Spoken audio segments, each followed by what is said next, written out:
I should have worn gloves. That was my first thought as I looked down at my hands, resting against the pristine white tablecloth. The linen was imported, Italian, probably costing more per yard than my entire work wardrobe.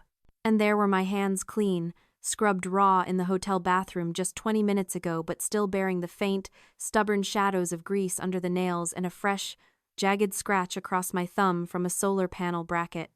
They were working hands. Builders' hands. And in this dining room in Georgetown, surrounded by the political elite of Washington, D.C., they looked like an act of war. The room smelled of roasted duck and old money. Crystal glasses clinked, a delicate, fragile sound that grated against my nerves. At the head of the table stood my father, David.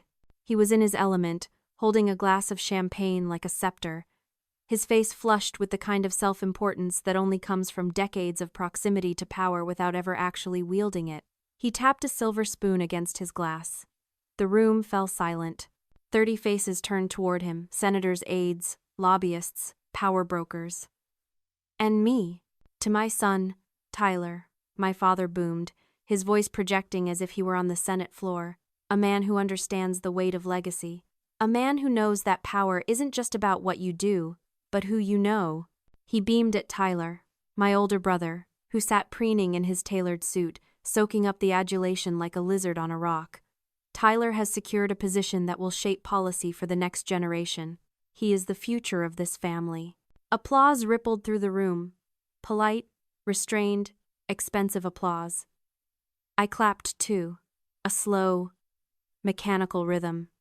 Then, my father's gaze shifted. It didn't land on me warmly. It snagged on me, like a piece of silk catching on a nail. His smile didn't waver, but his eyes went cold. And, he continued, his voice dropping an octave, performatively solemn, I suppose we must also welcome my daughter, Alexandra. We must apologize for her appearance tonight. He gestured vaguely toward me, as if I were a stain on the upholstery. Alexandra works in construction. Manual labor. She likes to play in the dirt while the adults run the world. But we love her anyway, don't we? A ripple of laughter moved through the room. It wasn't loud, but it was sharp, condescending.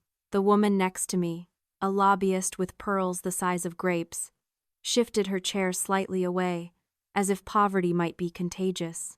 My mother, Natalie, let out a tinkling, nervous laugh, covering her mouth with a napkin to hide her grimace. Tyler smirked, raising his glass in a mock salute.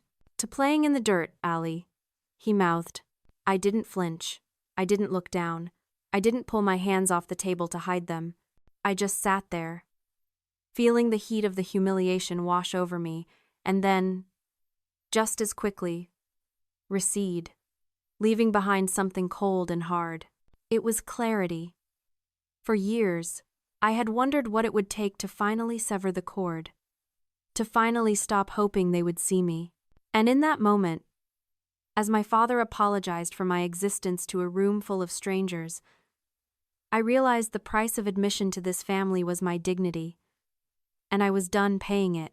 Drop a comment and let me know where you're listening from and what time it is for you right now. I'd love to know who's part of our community. I didn't storm out. I didn't throw my drink in his face. I didn't even frown. I simply picked up my napkin, dabbed the corner of my mouth, and placed it back on my lap. The laughter around the table was dying down, replaced by the murmuring of side conversations, the scraping of silver against china. My father was already turning away, dismissing me as he would a waiter who had brought the wrong order. He was busy charming the senator's aide to his right, his hand resting casually on the shoulder of his expensive suit jacket. A jacket I paid for. The thought didn't come with anger. It came with the cool, detached precision of an accountant spotting a rounding error. I looked around the room, really looked at it. The baccarat crystal chandelier, the fresh orchids flown in from Hawaii, the vintage Bordeaux breathing in the decanter. It was a beautiful scene. A perfect tableau of C, power and influence. And it was all a hologram, a projection funded by a single, silent stream of capital that flowed from a bank account in Austin, Texas, directly into the hollow shell of the Sterling Foundation. I slipped my hand into my purse, resting it on my phone. The metal was cool against my skin. Under the tablecloth, shielded by the heavy drape of the linen, I unlocked the screen. The blue light washed over my palm, invisible to everyone else. I opened my banking app. Face ID recognized me instantly, granting access to the reality my family refused to see. I scrolled past the business accounts, past the infrastructure holdings, past the liquidity funds for the new solar grid project in Nevada. I found the personal transfer list. There it was, scheduled for the 1st of every month. A recurring wire transfer labeled simply, Anonymous Grant, Sterling Foundation Operating Fund. I stared at the number. $50,000. Every single month. $600,000 a year. Enough to keep the lights on in this brownstone. To pay the mortgage my father pretended didn't exist. To fund Tyler's consulting trips to Europe. I had set it up 3 years ago, burying the transaction through 3 shell companies so they would never know their safety net was woven by the daughter they were ashamed of. I had told myself it was charity. I had told myself it was duty. Now, I realized it was a subscription fee for a service I wasn't even receiving. I tapped the line item. A menu popped up. Edit. Skip. Cancel. My thumb hovered over cancel. I looked up at my mother across the table. She was picking at her salad, looking at me with that familiar mix of pity and annoyance. "Try not to sulk, Alexandra," she mouthed, winking at the woman next to her. "It's a party." I didn't blink. I looked back down at the screen. I pressed cancel. A confirmation box appeared. "Are you sure you want to cancel this recurring transfer? This action cannot be undone." I pressed yes. The screen refreshed. Transfer canceled. It was done. No fireworks, no thunderclap, just a silent digital severance. The notification vanished, and with it, the foundation of their entire lives. I locked the phone and slid it back into my purse. I reached for my wine glass, the stem delicate between my calloused fingers. I took a slow sip. The wine was excellent. Full-bodied, complex, expensive. I savored it, letting the taste linger on my tongue. It was the last thing they would ever get from me. I wasn't always this cold. 5 years ago, I was just Alexandra, the manual labor mistake who dropped out of Georgetown Law because I realized I didn't want to argue about the world I wanted to build it. I remember the day I left. My father stood in the foyer of the brownstone. The same foyer where he'd just welcomed tonight's guests, and told me that if I walked out that door, I was walking out on my legacy. "You're trading influence for irrelevance," he'd sneered. "Have fun playing in the dirt." So I did. I moved to Austin, Texas, with $3,000 and a terrifying amount of ambition. I traded pantsuits for steel-toed boots and political galas for 110-degree days on dusty construction sites. I founded EcoGrid with nothing but a laptop and a stubborn belief that America's energy infrastructure was broken and I could fix it. Those first 2 years were brutal. I lived in a trailer on my first job site because I couldn't afford rent. I learned to read blueprints by flashlight and negotiate contracts with men who thought I was the secretary. I ate dust, literally and metaphorically. But while my family was busy sipping cocktails and trading favors in D.C., I was laying the foundation of a new power grid. It turns out, playing in the dirt is profitable if you know what you're building. EcoGrid exploded. We weren't just building solar fields, we were redesigning how cities consumed energy. By year 3, we had contracts with 3 major municipalities. By year 4, we were the primary infrastructure partner for the state of Texas. And last month, our Series C valuation hit $410 million. I wasn't just a builder anymore. I was a titan. But my family didn't know that. To them, I was still the failure, the disappointment. And in a twisted way, I wanted to keep it that way. I wanted their love to be real, not transactional. I wanted them to care about me, not my net worth. So, 3 years ago, when I heard through the grapevine that the Sterling Foundation, the nonprofit that gave my parents their social standing and political leverage, was on the brink of bankruptcy due to my father's mismanagement, I made a choice. I didn't let them fail. I didn't let them lose the brownstone or the prestige they valued more than their own children. I set up a blind trust. I became their anonymous donor. I told myself it was noble. I told myself I was being the bigger person. But looking back, I realize it was something far more pathetic. I was buying a subscription to a family that didn't want me. I was paying for the privilege of being their daughter, hoping that if I just kept the lights on long enough, they might eventually look up and see who was flipping the switch. Tonight, sitting at this table, listening to my father mock the very hands that signed his checks, the illusion finally shattered. I wasn't their savior. I was their mark. And the saddest part wasn't that they were using me, it was that I had let them. You might ask why I stayed, why I paid, why a woman who could negotiate multi-million-dollar infrastructure contracts with the state of Texas couldn't tell her own father no when it came to a monthly wire transfer. It's a fair question. The answer isn't love. It isn't even duty. It's conditioning. Psychologists call it the invisible chain of the survivor. It's that phantom tether that keeps you circling the people who hurt you, waiting for the one moment of validation that will make the years of dismissal make sense. I wasn't just funding the Sterling Foundation. I was paying a retainer fee for the hope that one day my father would look at me with the same pride he reserved for Tyler. I treated their approval like a project I could engineer. If I just provided enough capital, if I just stabilized their chaotic finances, if I just polished the bars of the cage bright enough, they would finally invite me inside. I was the architect of my own prison. I convinced myself that my anonymity was a power move, a way to test their love. Would they love me without the money? But deep down, I knew the answer. I was hiding my success because I was terrified that if they knew I didn't need them, they would have no use for me at all.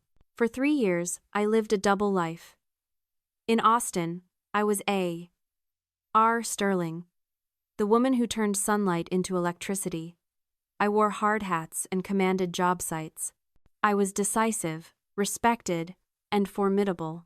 But the moment I crossed the state line into D.C., I shrank. I put on the role of the disappointment like an old, ill-fitting coat. I let them interrupt me. I let them critique my clothes. I let them sneer at my little construction job. I did it because the chain was wrapped so tight around my throat I didn't even feel it anymore. It was just the way I breathed. But tonight, when my father apologized to his guests for my presence, something snapped. It wasn't a loud break. It was the quiet, metallic click of a lock disengaging. I looked at him, really looked at him, and I didn't see a patriarch or a titan of industry.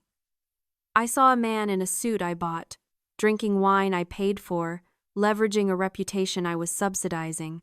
He wasn't the giant. I was. The cognitive dissonance cleared. I realized I hadn't been paying for their survival. I had been paying for my own abuse.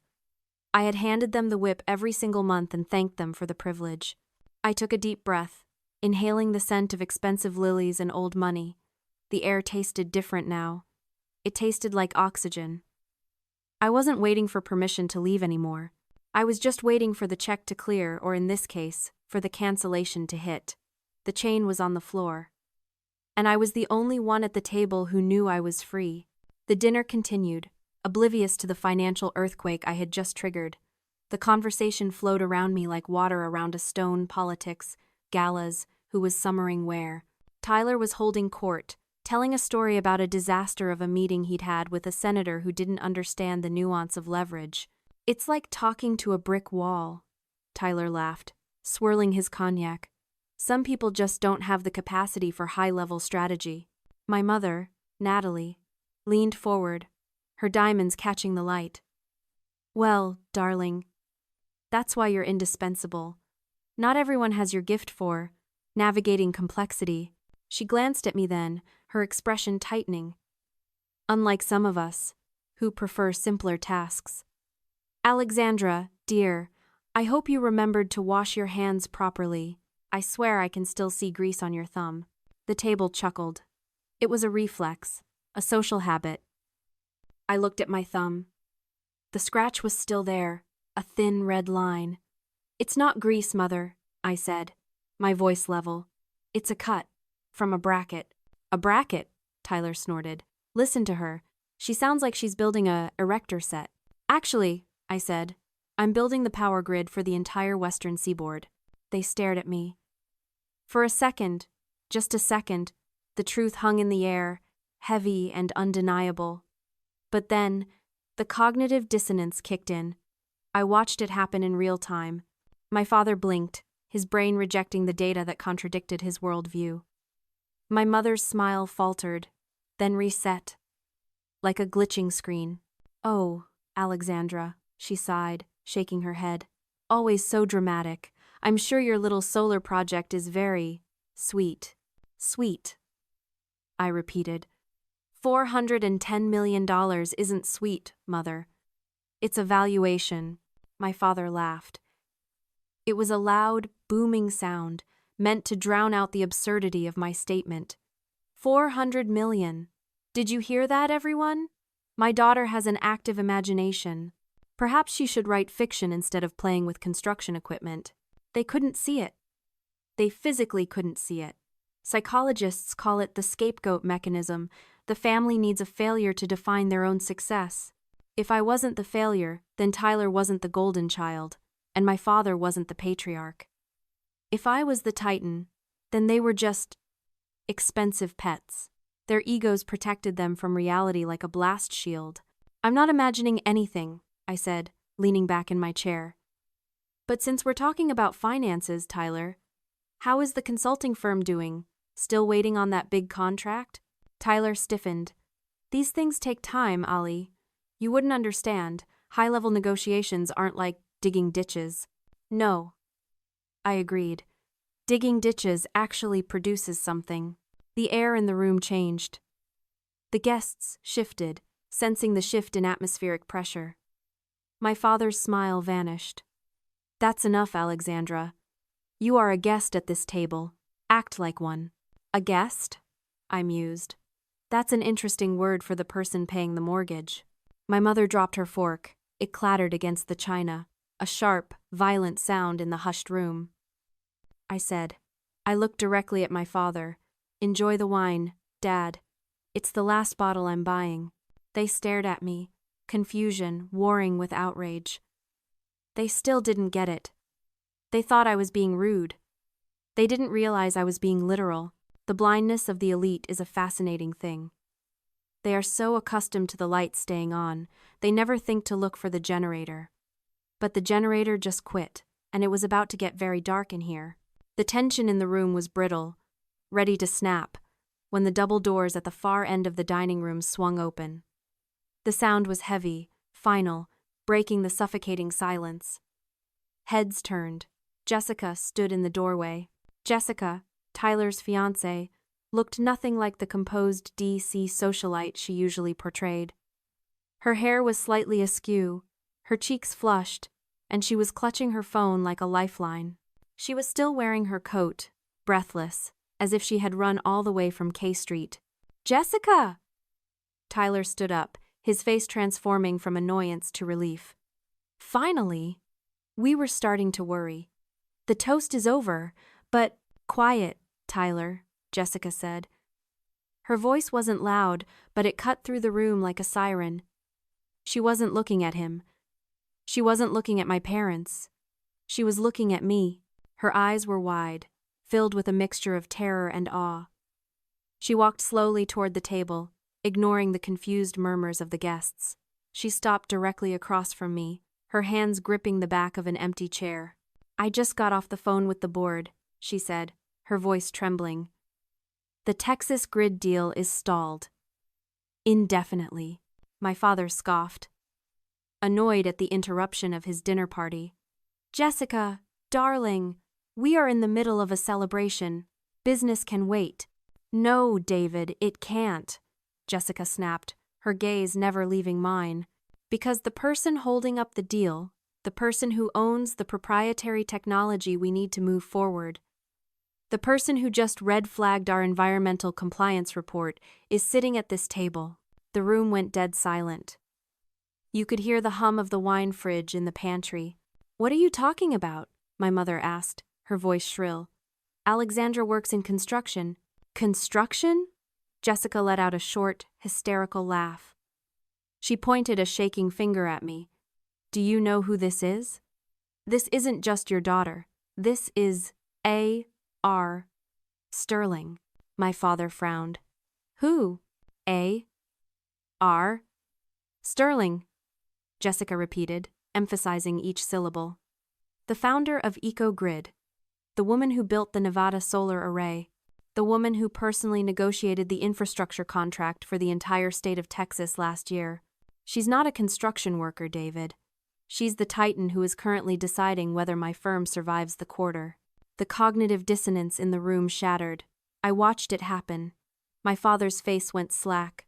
My mother's hand flew to her throat. Tyler looked between Jessica and me, his mouth opening and closing like a fish.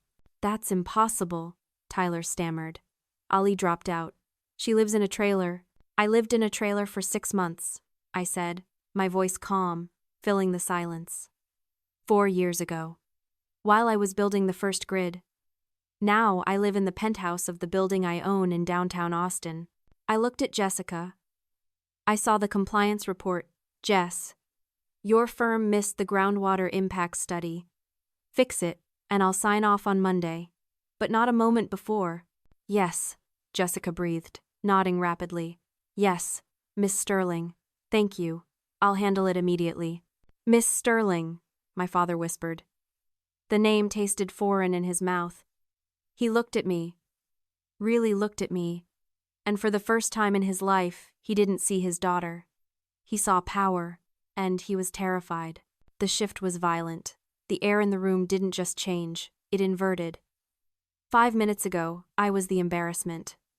Now, I was the most dangerous person in the room. The guests were staring at me with naked hunger. The senator's aide was already reaching for his phone, probably to Google A.R. Sterling. I took another sip of wine. You were saying something about manual labor, Dad? He didn't answer. He couldn't. The hierarchy had flipped, and we all knew it. The Trojan horse hadn't just entered the gates. She had burned the city down from the inside. My father laughed. It was a weak, fluttering sound, like a bird trapped in a chimney. Well, he said, smoothing his tie, trying to recapture the gravitas he had lost moments ago. That's quite a revelation, Alexandra. 400 million. Very impressive. We should have known you were up to something grand. He turned to the guests, his smile tight. See? I told you she was special. A Sterling through and through. Building empires runs in the blood. Stop, I said. It wasn't a shout, but it cut him off instantly. Don't do that. Don't rewrite history. 5 minutes ago, I was a manual labor mistake. Now I'm a Sterling. We're family, my mother interjected, her voice trembling. Of course we're proud. We just didn't know. You didn't know because you didn't look, I countered. But you knew about the money. What money? Tyler asked, confused. The Sterling Foundation, I said.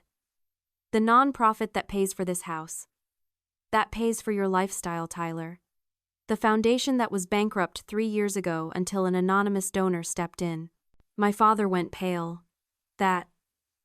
It was a wire transfer, I corrected. From my personal account. $50,000 a month. For 36 months. Do the math. A gasp went around the room. Jessica looked at me with horror. You funded them? You paid for all of this? I thought I was saving them, I said, looking at my parents. I thought if I kept you afloat, you'd eventually find your footing. But you didn't. You embezzled it. That's a lie, my father shouted, slamming his hand on the table. Is it? I pulled my phone back out. I have the audit report right here. You used charity funds to pay the mortgage on this brownstone. You used it to pay off Tyler's gambling debts in Vegas last year. You used it to buy the car sitting in the driveway. That's not just unethical. Dad, that's fraud. The word hung in the air like a guillotine blade. Fraud. I didn't know, my mother whispered. David told me the investments were paying off. He lied to you too, Mother, I said. But you let him, because the lie was comfortable. The truth that your daughter was the only reason you weren't on the street was too painful to accept. This is the illusion of power of the empty wallet. They had built their entire identity on having the house, the status, the connections. But they were nothing. Their power was a rental, leased with my money. And the lease was up. I canceled the transfer tonight, I said, my voice final. The money is gone. The foundation is insolvent, and the authorities will likely be auditing the books by Monday. My father slumped into his chair, a deflated balloon. The arrogance was gone, replaced by the terrified realization of a man who has been exposed. Alexandra, please, he rasped. You can't do this. We'll lose everything. You already lost everything, I said. You lost your integrity. You lost your dignity. And worst of all, you lost your daughter. I stood up. I smoothed my dress. I looked at Jessica. I'll see you on Monday, Jessica. Bring the revised compliance report. I will, she said, her voice filled with respect. I walked out of the dining room. I didn't look back at the table, at the crystal, at the people who had claimed to love me only when they thought I was useful. I walked out the front door of the brownstone, down the steps I used to scrub, and into the cool night air. The silence of the street was beautiful. It wasn't empty. It was full of possibility. I took a deep breath, filling my lungs with air that I didn't have to buy. I hailed a cab. Where to? The driver asked. The airport, I said. I have a city to build. I didn't block their numbers. I didn't have to. Silence is a language my family understands perfectly, especially when there is no longer a wire transfer attached to the conversation. I left D.C. that night and flew back to Austin on a red-eye. I watched the sun rise from 30,000 feet, painting the clouds in shades of gold and violet. It looked like a blueprint for a new world. The fallout was quiet, predictable, and absolute. Gravity did the rest. Without my monthly grant, the Sterling Foundation was insolvent within 60 days. The auditors found the embezzlement, of course. My father managed to avoid jail time barely by liquidating his assets and pleading ignorance, a humiliation that hurt him far more than a prison sentence ever would. The brownstone in Georgetown, the symbol of their status, was sold quietly to a tech lobbyist to cover the debts. My parents moved to a small condo in Virginia. I hear my mother tells people they downsized for retirement. They still lie, but now, the lies don't cost me a cent. Tyler's consulting firm folded when the Texas grid deal fell through. Without the prestige of the family name backed by my money, his high-level strategy turned out to be nothing more than hot air. He sends me an email once a year on my birthday. I don't open them. I just archive them. A digital record of a brother I used to know. Jessica, however, surprised me. She left Tyler 3 months after that dinner. She kept her job, fixed the compliance report, and is now one of EcoGrid's most reliable partners. We aren't friends that would be too complicated, but we are colleagues. And in the world I built, competence is the only currency that matters. I stood on the roof of the new EcoGrid headquarters this morning. It was early, the air already thick with the heat of the Texas summer. Below me, the city was waking up.